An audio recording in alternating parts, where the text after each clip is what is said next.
शुभ संध्या students, कैसे हैं आप सब लोग। आशा करता हूं अच्छे होंगे। मैं अंकित शर्मा आपका स्वागत करता हूं आपके अपने परिवार फिजिक्स गुरु में। देखिए यहां पर पढ़ते हैं हम ग्रेजुएशन के लिए फिजिक्स और केमिस्ट्री। अब आपका मैथ्स भी चल चुका है। देखिए लास्ट क्लास में आपने कार्नोट की इंजन की इफिशियंसी पढ़ी थी, उससे पहले कार्नोट इंजन से ही रिलेटेड कुछ चीजें पढ़ी थी और आज कार्नोट इंजन से पहुंचने वाले छोटे छोटे शॉर्ट्स क्वेश्चन है। मोस्टली जैसे पूछा जाता है कैरेक्टरिस्टिक्स या इसकी प्रैक्टिकल पॉसिबिलिटी, थोड़ी से रिलेटेड क्लास है, इसलिए इस क्लास को मैं प्रारंभ करता हूं अभी। बिल्कुल देखिए आपकी स्क्रीन पर आ गया होगा। स्क्रीन पर क्या है आपकी, the efficiency depends upon the temperature of the heat source and the sink. यानी कि जो कार्नोट इंजन की इफिशियंसी होती है वो सोर्स के और सिंक के टेम्परेचर पर डिपेंड करती है। कैसे, अभी बताता हूं।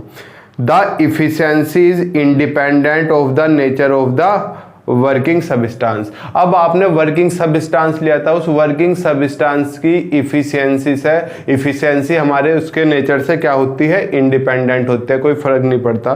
The reversible engine working between the same two temperature have the same efficiency. यानी कि अगर टेम्परेचर दो आपके पास सोर्स सिंक है, उनके बीच कोई इंजन लगा हुआ है, तो उस इंजन की इफिशियंसी सेम होगी अगर टेम्परेचर क्या है, सेम। सर कैसे, हमें बता दीजिए। देखिए अब स्क्रीन पर हमने कहा, हमें ये दे दिया, क्या दे दिया, इफिशियंसी क्या होती है 1 minus T2 upon T1। T2 क्या है था, टेम्परेचर। T1 क्या था, टेम्परेचर। ये सोर्स का टेम्परेचर था, ये सिंक का टेम्परेचर था। तो इफिशियंसी जो होती है सोर्स और सिंक के टेम्परेचर पर डिपेंड करती है। दूसरा, अब वर्किंग सब्सटेंस कुछ भी हो, हमें उससे लेना देना नहीं है, ये किस पर डिपेंड कर रही है, सोर्स और सिंक के टेम्परेचर पर डिपेंड कर रही है। वर्किंग सब्सटेंस से हमें कुछ भी लेना देना नहीं, सोर्स और सिंक के टेम्परेचर पर ये डिपेंड कर गई। चलो तीसरा पॉइंट क्या था कि अगर टेम्परेचर सेम है, मैंने कहा एक इंजन इन टेम्परेचर के बीच लगा हुआ है, दूसरा इंजन इन टेम्परेचर के बीच लगा हुआ है। अगर इसका टेम्परेचर इसके और इसका टेम्परेचर इसके इक्वल, तो इफिशियंसी भी क्या आ जाएगी, इक्वल, क्योंकि इफिशियंसी नलाई को टेम्परेचर पर ही तो डिपेंड कर रही है। आया कैरेक्टरिस्टिक समझ। कैरेक्टरिस्टिक्स है और इसमें कोई खतरनाक चीज इसमें पूछी नहीं जाती है। इस हिस्से को रफ कर दो बच्चा। लो मैं रफ कर देता हूँ। नेक्स्ट चलते हैं। नेक्स्ट थोड़ा सा क्लास मैंने मॉडिफाई करने की कोशिश की है। चलो नेक्स्ट क्या कह रहा है, नेक्स्ट कह रहा है as T1 minus T2 is less than T1 the efficiency of Carnot engine is always less than 1। ये बेटा कंपटीशन एग्जाम में बहुत पूछा जाता है कि कार्नोट इंजन की इफिशियंसी लेस देन 1 होगी। ठीक, नेक्स्ट कंडीशन फॉर 100% इफिशियंसी। मैंने क्या बताया था जब पढ़ा था कि ये 100% इफिशियंट इंजन है, ये सोच के हमारे कार्नोट जी ने बनाया था। क्या कहता है, for efficiency to be equal to unity, कि अगर हमें इफिशियंसी एक लेनी है, that is for the engine be 100% efficient. यानी कि 100% का मतलब क्या है, एक से एक, क्योंकि मैक्सिमम इफिशियंसी एक होती है। तो अगर हमें एक लेनी है, यूनिटी लेनी है, दैट इज मैं कह दूं अर्थात 100% लेनी है हमें। ठीक, T2 efficient T2 the sink temperature must be 0 kelvin. अरे यार 0 केल्विन होना चाहिए T2, जब भी तो वो किसके बराबर आएगा, आपके 1 के बराबर, which is not possible in practice, जो हकीकत में पॉसिबल नहीं है, क्योंकि सिंक हमारा मोस्टली वातावरण होता है और इसका टेम्परेचर आप 0 नहीं कर सकते।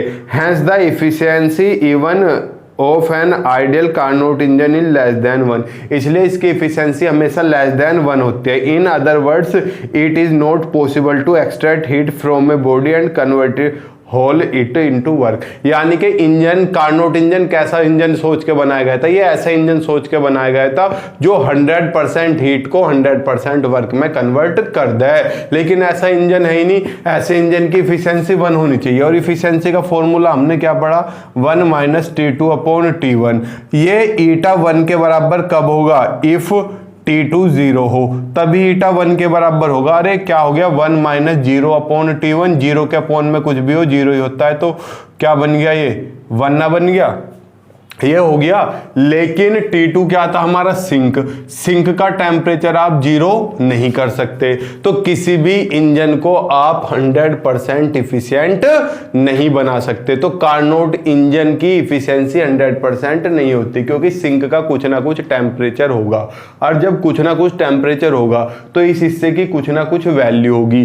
जब इस हिस्से की वैल्यू होगी तो 1 में से माइनस हो रहा है, तो 1 से हमेशा क्या आएगा बच्चा, 1 से हमेशा छोटा ही आएगा। ये हमारा यहाँ पर टॉपिक खत्म हुआ। मैं इस हिस्से को क्या कर दे रहा हूँ, मैं रफ कर देता हूँ इस हिस्से को। Two two two two two two two two two two two two. देखिए अब क्या है, source, sink and working substance in a steam engine. Sourcing और वर्किंग सबस्टांस स्टीम इंजन में कैसे होते हैं। In a steam engine the source is the boiler. Boiler जानते हो जो उबालता है, वो क्या होता है, वो क्या होता है, सोर्स होता है। प्रोड्यूसिंग सुपर हीटेड स्टीम, जो बहुत गर्म हीट को पैदा करता है। Super heated steam is the working substance and the sink is the atmosphere. बताए तो था। अरे हीट क्या बॉयलर ने गर्म करा पानी को, उससे क्या निकला, स्टीम। तो बॉयलर क्या हो गया, सोर्स। स्टीम क्या हो गया, वर्किंग सबस्टांस, गैस ही तो है। और वो लास्ट में कहाँ पहुंचती है, वातावरण में, एटमोस्फियर। वो क्या होता है आपका, सिंक। चलिए इतनी सी बात समझ में आ गई। अब कार्नोट्स इंजन नोट अ प्रैक्टिकल पॉसिबिलिटी, कि कार्नोट इंजन प्रैक्टिकल पॉसिबिलिटी नहीं है। अरे यार प्रैक्टिकली असंभव है ये, क्यों, क्योंकि 100% इफिशिएंसी हो ही नहीं सकती। देखो क्या क्या इसमें पॉइंट लिखे हैं। Carnot engine is not a practical possibility, यह एक प्रैक्टिकल पॉसिबिलिटी नहीं है। बिकॉज, क्योंकि a Carnot engine consist of a cylinder having perfectly non conducting walls and perfectly conducting beam in it moves a perfectly non-conducting piston। क्या कह रहा है, एक कार्नोट इंजन जो है वो क्या रखता है, उसकी दीवारें जो थी साइड की नॉन कंडक्टिंग थी और बेस क्या था, कंडक्टिंग था।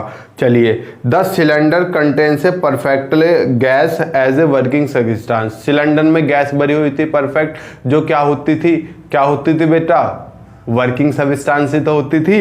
नेक्स्ट क्या बोल रहा है, the source is a hot body at constant temperature T1 and the sink is a cold body at constant temperature T2, that is the source and sink are large reservoirs of infinite heat capacity। मैंने बताई थी इनकी heat capacity infinite होती है, so that the temperature does not change during the transfer of heat। जो अगर आप उनमें से हीट निकाल भी लोगे तो भी उस पर कोई फर्क नहीं पड़ता। याद है कुछ बताया था, क्यों नहीं पड़ता, क्योंकि उनकी कैपेसिटी क्या है, इन्फिनिटी, और इन्फिनिटी से कुछ निकाल लेते हो तो उस पर कोई फर्क नहीं पड़ता। इन्फिनिटी +1 करोगे तो भी इन्फिनिटी आएगा, इन्फिनिटी माइनस कुछ करोगे तो भी इन्फिनिटी आएगा। Next, the reversible cyclic process occurring in the engine consist of A sequence of isothermal adiabatic. याद है जब हमने पीवी डायग्राम किया था, ऐसे आइसो एडिया, आइसो एडिया, तो 2 आइसो थे, 2 एडिया थे। All the above condition and ideal and can not be realise in practice. यानी कि ऊपर की ये जितने भी कंडीशन कार्नोट इंजन में ली गई थी, ये प्रैक्टिकली पॉसिबल हो ही नहीं सकती। ये सब क्या है, आइडियल कंडीशन है। So Carnot engine is only an ideal engine and not a practical possibility. इसका मतलब जो कार्नोट इंजन है वो एक आइडियल इंजन है, प्रैक्टिकली ये संभव नहीं है। नेक्स्ट क्या है, reversibility of a Carnot heat engine. सुनो इसे भी, ये आपको याद नहीं करना पर समझ लो, आया है तो हम इसे समझ लेते हैं। The Carnot heat engine is perfectly reversible. Reversible तो था ही, देखो आइसो में एक आगे गया एक पीछे आया, एडिया में एक नीचे आया एक ऊपर गया, तो रिवर्सिबल तो था ही। It can be operated in reverse direction also, इसे हम उल्टी डायरेक्शन में भी ऑपरेट कर सकते हैं। Then it work as a refrigerator. उल्टा कर दो, देखो हीट इंजन का उल्टा रेफ्रिजरेटर होता है।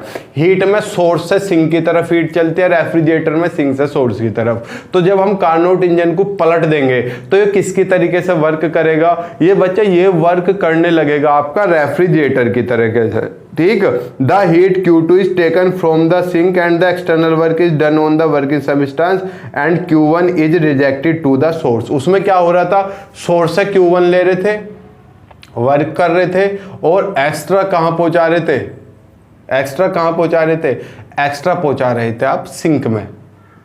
यही हो रहा था। इसमें क्या होगा, सिंक से Q2 लोगे, वर्क करोगे, और जो होगी एक्स्ट्रा Q1 वो सोर्स में पहुंचा दोगे, ठीक।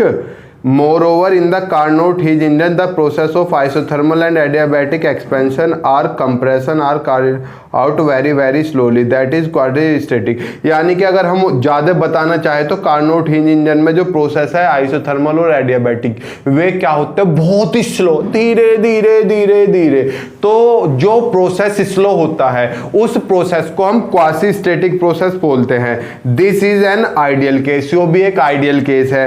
Any practical engine can not satisfy this condition. कोई प्रैक्टिकल इंजन भी प्रैक्टिस में जो मतलब रियलिटी में इंजन होते हैं वो भी इस कंडीशन को सेटिस्फाई नहीं कर पाता। Therefore all practical engines have efficiency less than the Carnot engine. इसलिए सभी इंजन की एफिशिएंसी कार्नोट से कम होती है, क्योंकि जो कंडीशन कार्नोट फुलफिल कर रहा है वो दूसरे इंजन फुलफिल नहीं कर पाते।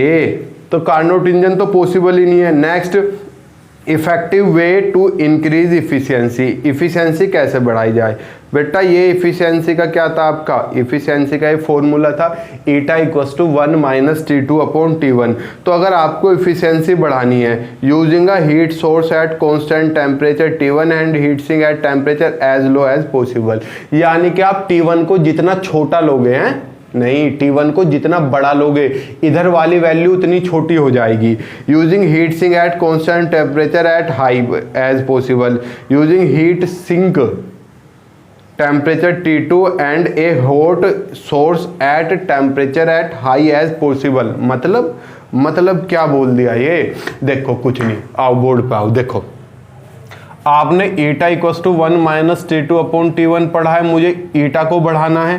तो ईटा देखो T1 को जितना बड़ा लोगे, आपने T1 को जितना बड़ा लिया ये वैल्यू उतनी छोटी, और 1 में से जितना कम वैल्यू घटेगी उतना ही बड़ा मिलेगा ईटा।